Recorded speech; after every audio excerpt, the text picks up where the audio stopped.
ജിജ്ഞാസയാൽ ഉറക്കം നഷ്ടപ്പെട്ട ആദം പ്രഭാതത്തിൽ പതിവിലും നേരത്തെ തന്നെ ഉണർന്നിരുന്നു. പ്രഭാത സവാരിക്കായി വേഗത്തിൽ തയ്യാറെടുത്ത് ഗോവണി ഇറങ്ങി താഴേക്ക് വന്നപ്പോൾ ആദം കണ്ടത് തന്നേക്കാൾ മുമ്പേ തന്നെ സർ നദാനിയേൽ ഒരു നീണ്ട സവാരിക്കായി തയ്യാറെടുത്ത് നിൽക്കുന്നതാണ്. മാന്യനായ ആ വൃദ്ധനോടൊപ്പം ആദം യാത്ര തിരിച്ചു. യാത്രയ്ക്കിടയിൽ നദാനിയേൽ ഒന്നും സംസാരിച്ചില്ല. അദ്ദേഹം കുന്നിറങ്ങി കിഴക്കൻ ദിക്കിലേക്കാണ് നടന്നത്. ഒരു കുന്നിറങ്ങിയ ശേഷം മറ്റൊന്ന് കയറി തുടങ്ങി. അവർ എത്തിച്ചേർന്നത് ചെങ്കുത്തായ ഒരു കുന്നിൻ ചരിവിൻ്റെ മുനമ്പിലായിരുന്നു. എന്നാൽ കാസ്വാൾ കൊട്ടാരം സ്ഥിതി ചെയ്യുന്ന കുന്നിനെ അപേക്ഷിച്ച് ഇത് വളരെ ചെറുതായിരുന്നു. അവിടെ നിന്നുകൊണ്ട് തന്നെ ചുറ്റുപാടുമുള്ള ഏതാണ്ട് എല്ലാ മലനിരകളെയും സൂക്ഷ്മമായി നിരീക്ഷിക്കാനാകും വിധത്തിൽ പ്രകൃതിദത്തമായ ഒരു ഹരിത കിരീടം പോലെയാണ് ആ കുന്ന് തലയുയർത്തി നിന്നിരുന്നത്. ചെങ്കുത്തായ ഇടങ്ങളിൽ കിഴുക്കാം തൂക്കായി അരിഞ്ഞു മാറ്റപ്പെട്ടതും നഗ്നവും ഇരുണ്ടതുമായിരുന്ന പാറക്കെട്ടുകൾ തൂങ്ങി നിൽക്കുന്നതുപോലെ അവ വന്യവും പരുക്കനുമായിരുന്നു. ചെങ്കുത്തായ ചരിവുകൾ വൃത്താകൃതിയിലാണ് കിടന്നിരുന്നതെങ്കിലും അതിൻ്റെ ഏറ്റവും ഉയരം കൂടിയ ഭാഗം പടിഞ്ഞാറൻ സമതലങ്ങളിലേക്ക് നീണ്ടുകിടന്നു. എല്ലാറ്റിനും ഒത്ത നടുക്കായി ഉയർന്ന കുന്നിനു മുകളിൽ കൊട്ടാരം തലയുയർത്തി നിൽക്കുന്നു. ഈ കുന്നുകൾക്ക് നടുവിലായി വിവിധ ഉയരത്തിലുള്ള നിരവധി വൃക്ഷങ്ങളും ആകാശത്തിലേക്ക് വളർന്നു നിൽക്കുന്നു. പ്രഭാത സൂര്യൻ്റെ പൊൻകിരണങ്ങൾ വീണപ്പോൾ വൃക്ഷത്തലപ്പുകളിൽ കഴിഞ്ഞ കാലത്തെ നഷ്ടാവശിഷ്ടങ്ങൾ തെളിഞ്ഞു നിന്നു. അങ്ങകലെ കാണുന്നത് എന്തിൻ്റെ അവശിഷ്ടങ്ങളാണെന്ന് കൃത്യമായി ബോധ്യമാകുന്നില്ലെങ്കിലും അസ്വാഭാവിക രൂപങ്ങളോടെ ഉടലെടുത്ത ചുണ്ണാമ്പുകൾ നിക്ഷേപങ്ങളാണെന്ന് ഊഹിക്കാനാവും. ചാരനിറത്തിലുള്ള പരുക്കൻ കല്ലുകളെ അവിടെവിടെയായി പ്രകൃതി തന്നെ ചെങ്കുത്തായി അരിഞ്ഞു നിർത്തിയിരിക്കുന്നു. ഇടയ്ക്കിടെ ചെങ്കുത്തായ ചരിവുകളിലൂടെ താഴേക്ക് പതിക്കുന്ന അരുവികളെയും കാണാം.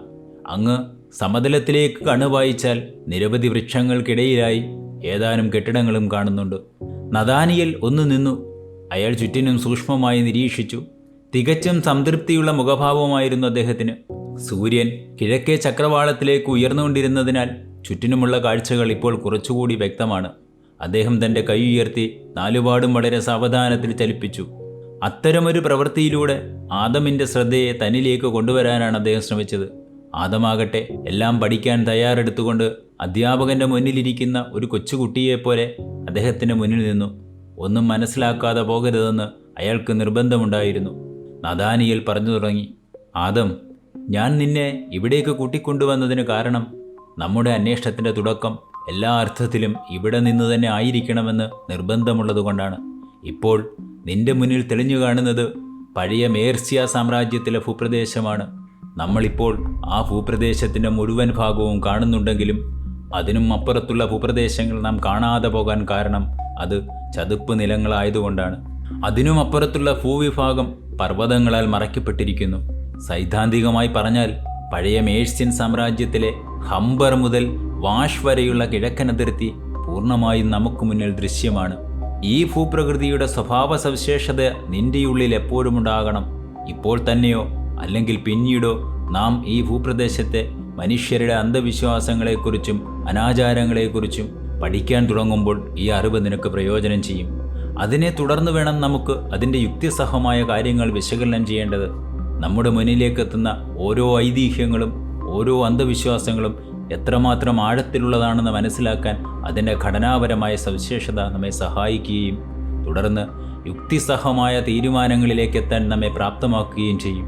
ഇതെല്ലാം തന്നെ പ്രാദേശികാടിസ്ഥാനത്തിലുള്ളതായതിനാൽ വളരെ പെട്ടെന്ന് തന്നെ നമുക്ക് സത്യത്തിൻ്റെ അല്ലെങ്കിൽ അതിൻ്റെ സാധ്യതയുടെ വളരെ അടുത്തേക്ക് എത്താനാവുന്നതുമാണ്.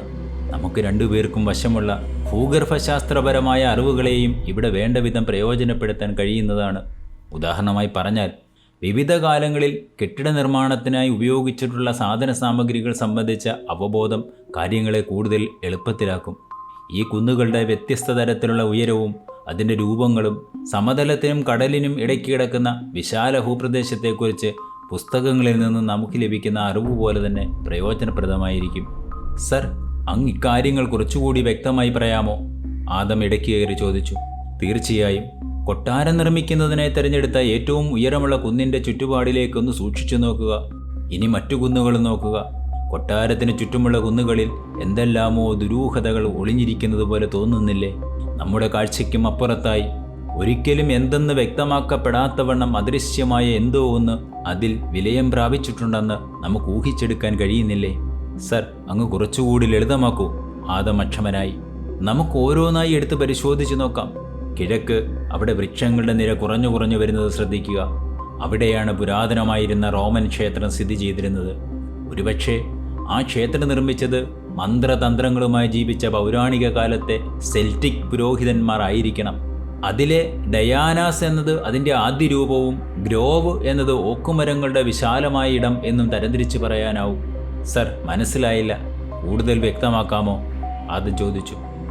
ആ പ്രദേശത്തിൻ്റെ പഴയ പേരിനെ നാം ഭാഷാന്തരണം നടത്തിയ ഇംഗ്ലീഷിൽ ഡയാനാസ് ഗ്രോവ് എന്ന് വിളിക്കാം. അതിനും അപ്പുറത്തുള്ള ഉയർന്ന പ്രദേശത്തെ ഇംഗ്ലീഷ് ഭാഷയിൽ മെഴ്സി ഫാം എന്നും വിളിക്കാം. ഇവിടെ മെഴ്സി എന്ന വാക്ക് നിലകൊള്ളുന്നത് പുരാതന മെഴ്സിയ സാമ്രാജ്യത്തെ ആയിരിക്കണം. ഇതിലൊരു റോമൻ നിഗൂഢാർത്ഥം ഒളിഞ്ഞിരിക്കുന്നു. പൗരാണിക രേഖകൾ പരിശോധിച്ചതിൽ നിന്നും മനസ്സിലാക്കാനായത് ഈ പ്രദേശത്തെ അന്ന് വിളിച്ചിരുന്നത് വിലൂല മെർസിക്കോഡിയ എന്ന ലാറ്റിൻ ഭാഷയിലായിരുന്നുവെന്ന് വ്യക്തമാണ്.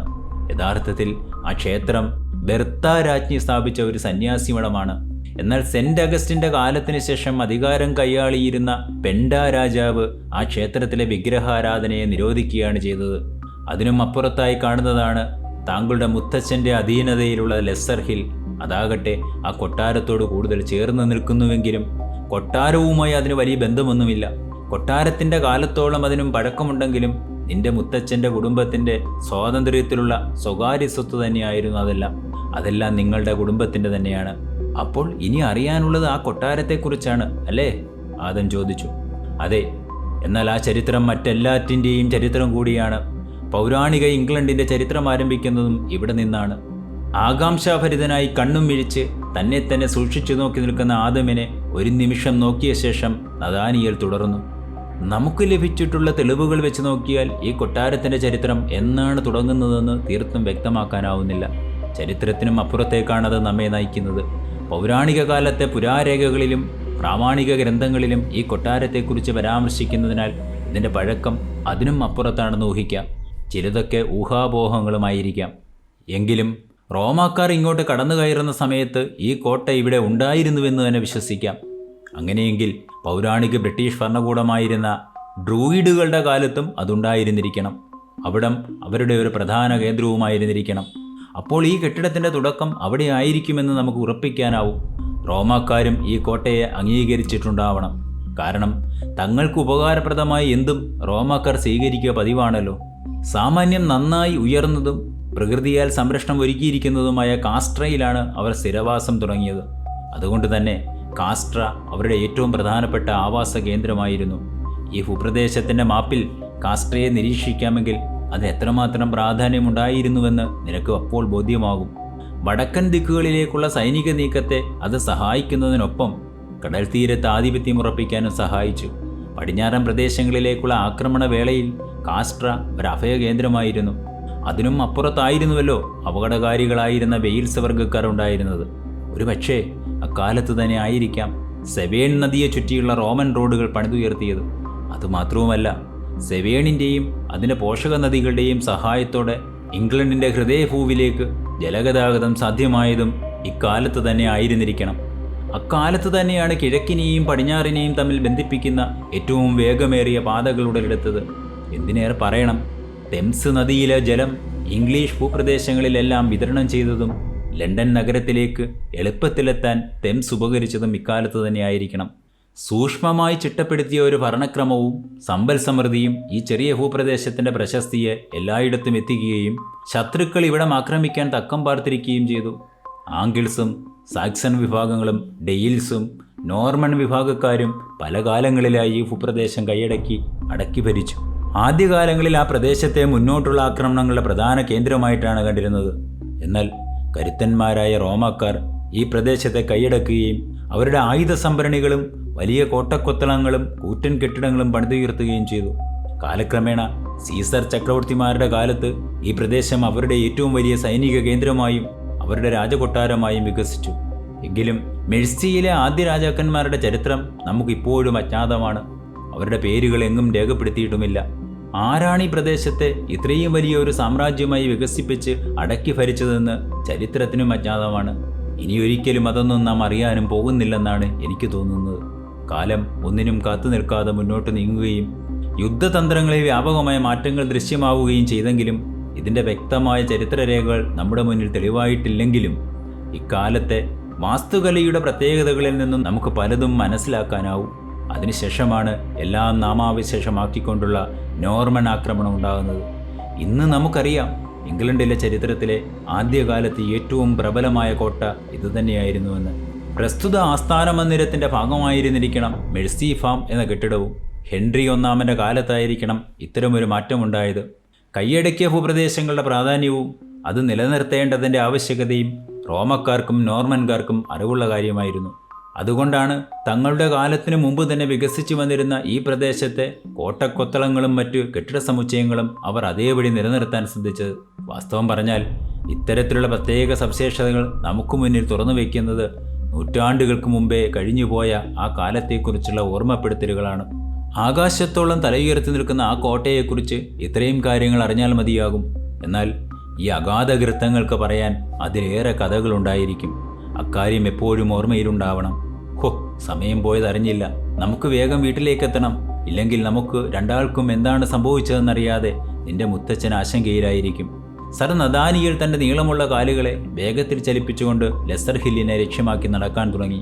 അദ്ദേഹത്തോടൊപ്പം എത്താൻ ആദമിന് പലപ്പോഴും ഓടേണ്ടി വന്നു.